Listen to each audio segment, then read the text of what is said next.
guys, welcome to my channel. My name is Belinda. This month I have been trying, at least aiming to have a new video every single day as part of my Vlogmas series. I have kept to that so far, with exception of Thursday and Friday last week. And I did have videos for you guys. I just realized when I was editing that, oh my, I need to reshoot these videos. And this leads me on to the video today. This was the one that the topic I was meant to discuss on Thursday, but I will tie in last week's theme with this week's theme. So last week's theme was all about life after school, life after education, and this week's theme is all about life lessons, especially as we're coming to a close at the end of the year. What have I learned? What are different areas that, you know, I can sit back and say I've learned A, B, C, and D. So as you've seen in the topic, in the topic of the title of this video, the topic for today is basically work-life balance. Is it really a thing? Can you actually achieve it?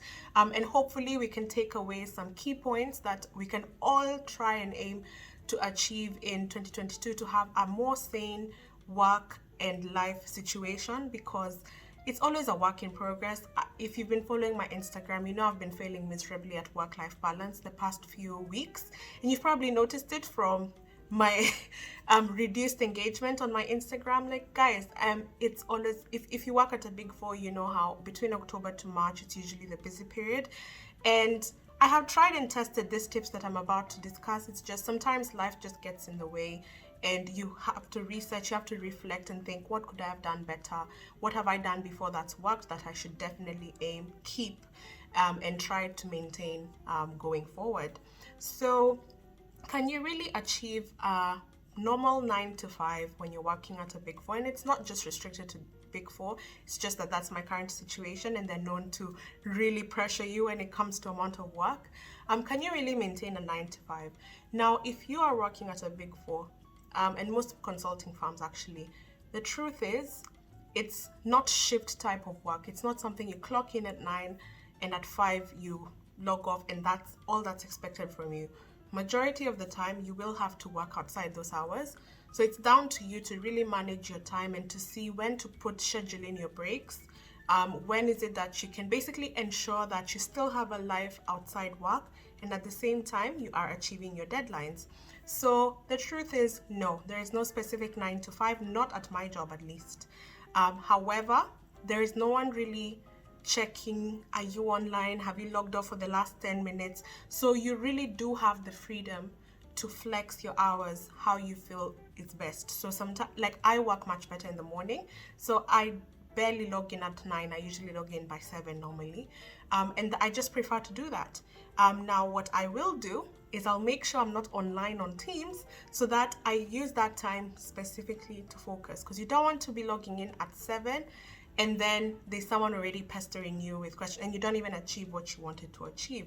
So you can find what time works for you, of course within the limits of how your firm or your employer prefers you, like their working style, because it's not everywhere where they allow you to flex your hours.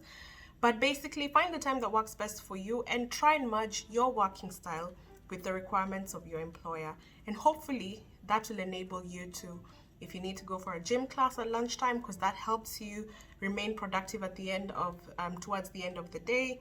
If you need to go for a jog, a walk at lunchtime, or in between, like it doesn't always have to be a lunchtime, you can fit that in.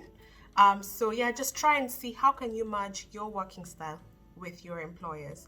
Now, something that I do that I've tried to do, and I only started failing on it a few weeks ago, but I have been doing it majority of the year, I block 1 hour for lunch.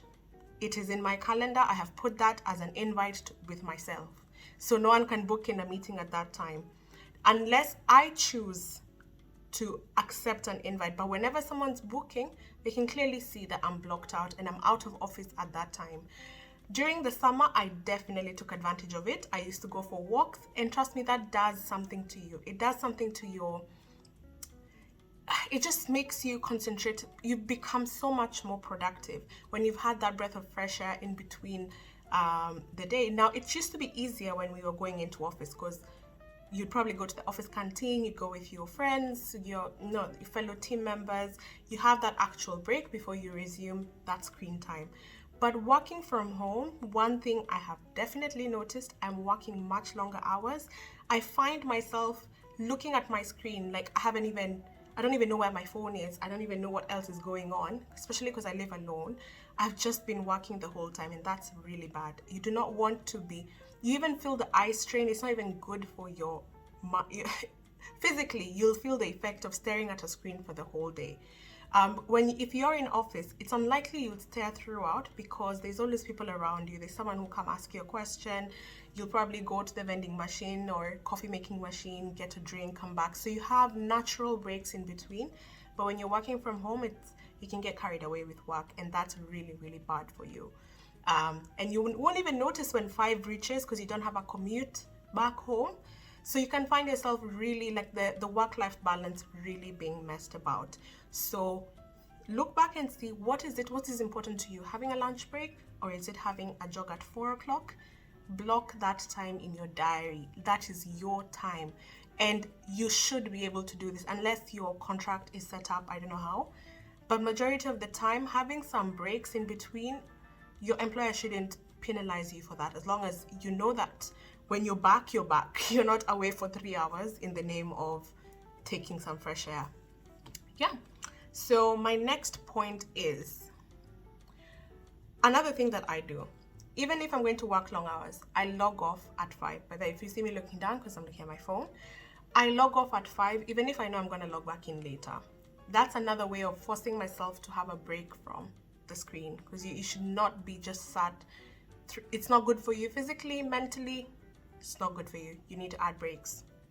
Another thing that you need to have a think of, and it's something that I have also reflected on. Now, when I started at my audit firm, that feeling of I need to impress, I need to show that I'm worthy of this. Like you basically want to make an impression, right? A good impression. I was saying yes to everything. Oh, we need people to help with this. I'm the first one there. Oh, we need people to plan the next social. We need people to, whatever it was, in addition to even work, both work-wise and anything social that's not necessarily chargeable work, I was taking on because, I'm here trying to make an impression, right? It's my first real job, so I'm trying to kill it. Now, it was only a matter of time for me to burn out. It was only a matter of time for me to realize I took on more than I can manage. And something that's so sad, but is so true about work, people will remember you for the time you messed up and not the many times that you helped them out. So you would rather take on things you know you can handle and do them well than take on 10 things, do 8 well, fail 2, and you're known for the 2. So it quickly came crashing down, and I realized I need to learn how to say no. Now, I went for this time management course because I needed to. Like, life just gets really hard. Life gets really hard real fast when you're working at an audit firm. So I went for this time management course that was being offered by my employer. And the advisors, first of all, you need to have a task list or a to-do list. Nowadays, Microsoft has so many tools that you can use. So I use Planner, and I also use To-Do. Microsoft has a software called Microsoft To-Do that ties in with your Outlook. So basically, you get reminders, calendar reminders when something is due. Arrange your tasks. So first of all, you put your task there so that you don't forget, because when you're agreeing to 20 things, most likely you'll forget that where everything is and the status of it. So you put it there so that you know what you need to do, and you also have that in your mind before you accept other things. I have 20 things to do. Among those 20 things, you need to prioritize them based on how important are they, and you can know how important it is based on factors that make you know how important it is. First of all, because you've been told it's important, but take that with a pinch of salt, because everyone, when they're asking something from you, it is important, but you'll be able to weigh who has asked it. So if a partner has asked it versus a manager, the truth is you probably want to address the partner one first. Also based on urgency. So something could be important, but there's no problem with you delivering it next week. There's something else you should be delivering this week. So these are some of the things you need to clarify with the person who's giving you a task before you take it on, because you need to be able to prioritize your tasks. And sometimes you're stressing yourself for nothing. Like, I've done this before. I've learned it the hard way. Sometimes someone is okay with you giving a task next week. It's just they haven't told you. they want you maybe to prioritize it so that you make it easier for them. They have more than enough time to review your work.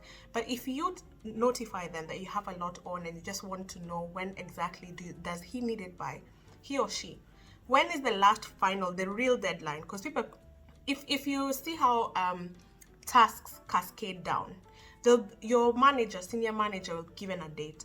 When they're cascading that down to the manager, they'll reduce the number of days so that they give some leeway for themselves. By the time it gets to you, the deadline has been pushed forward by like 2 weeks, and sometimes that person doesn't need it in that 2 weeks. They're just trying to protect themselves. So you need to protect yourself too. No one is looking out for you other than yourself. So arrange based on importance and urgency. And then also, sometimes you don't actually need to take that task on. If you already have too much, be able to speak up and tell that person. Of course, if you can, give them an alternative. Say, I can't take this on, but I've talked to so and so, and they're willing to take it on. They're more than happy. So please, But you need to know it's also not always your problem. Like sometimes, just say you can't do it and leave it to the manager to find the other person. Of course, the easier you make it for the manager, the better looking the better you look in that situation. But they also have a job of finding someone to do the task. So don't kill yourself trying to find an alternative if the alternative isn't obvious.